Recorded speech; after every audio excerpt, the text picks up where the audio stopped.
Hi friends, ഞാൻ ഇന്ന് present ചെയ്യാൻ പോകുന്നത് നമ്മുടെ മഹാനായ AKG.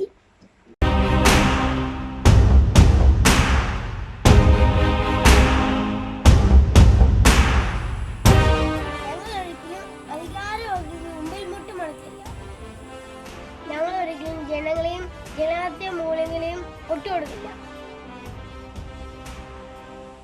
ചരിത്രം ഞങ്ങളെ കുറ്റക്കാരെ നിരൂപിക്കും.